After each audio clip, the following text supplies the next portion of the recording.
Ayan mga kaibigan, kamamis at mga kadadis, magluluto po tayo ng binagoongan. Ayan, naisang kutsa ko na po yung ating ulam. Ngayon naman ay magigisa po tayo ng bawang.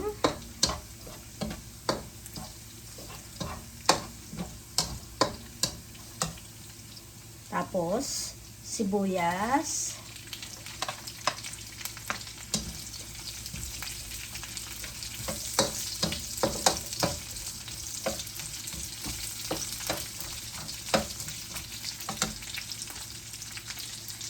Yan, isunod na po natin ang ating kamatis.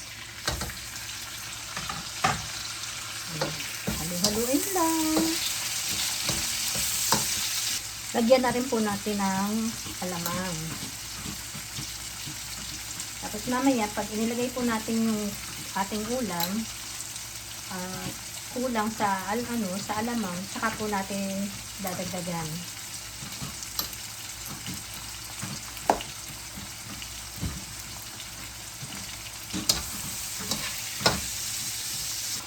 Ngayon naman po, ito yung ating sinangkot siya kanina na ulam. Ngayon ay ilalagay na po natin to.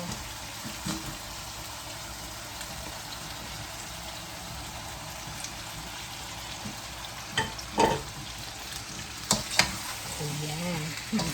Tapos halu-haluin lang.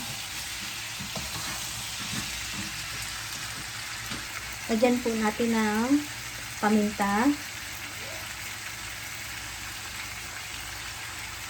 Ayan, tatakpan lang po natin kasi palalambutin pa natin ng konti. Ayan, ano po natin, check po natin. Haluin lang. Ayan. Na rin po ako ng nakapagprito na rin po ako ng talong na ilalagay po natin dito.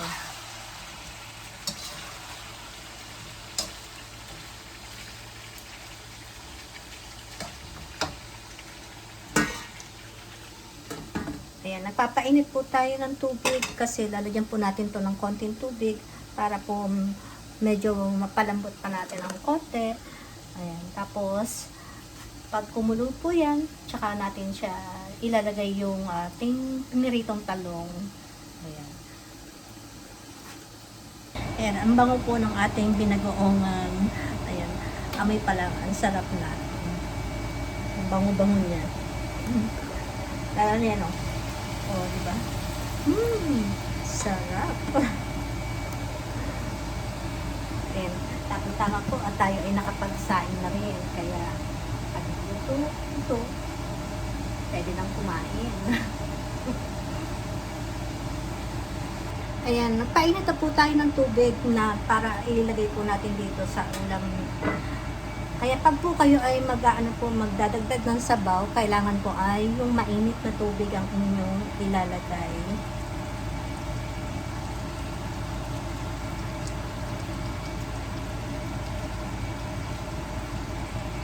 Tapos ito po, ayan, nilagyan natin ng konting sabaw. Ngayon ay haluin lang po natin. Tapos papakuluin lang natin ng konti. And then ilalagay na po natin yung ating pritong talong. Ayan. O diba? Masarap yung ating binagoongan. Ayan. Medyo may ingay nga lang po kasi gawa ng ating exhaust. Kasi sobra pong init. Ayan.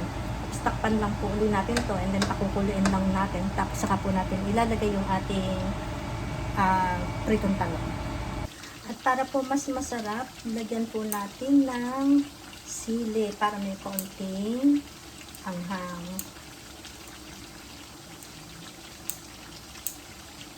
Lalo na kung ang kakain po nito ay mahilig sa maanghang. Kaya, po na lagyan natin.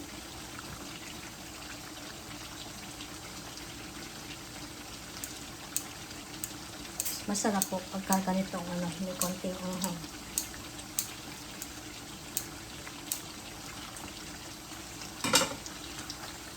Saluin lang.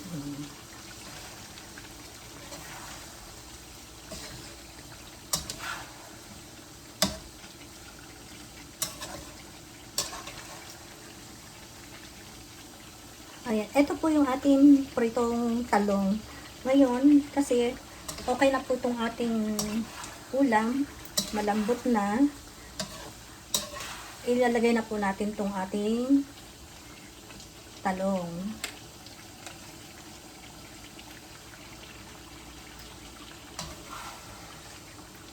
Ayan, hindi ko siya lahat kasi ilalagay po natin sa ibabaw yung iba.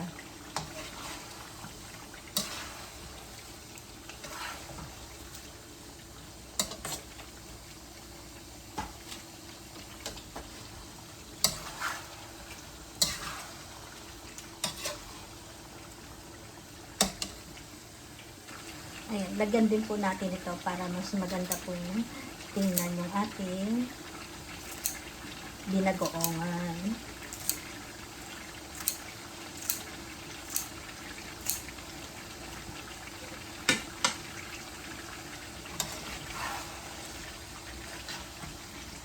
Ayan. Okay na po ang ating binagoongan.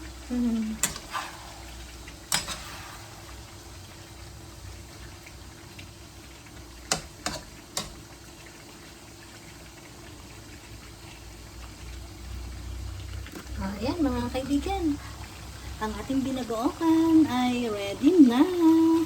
Ayan. Maraming salamat po sa panonood nyo. At huwag niyong kakalimutan po na mag-like at mag-share po ng aking video. At makiki-subscribe na rin po. Ayan, maraming salamat po ulit sa inyo.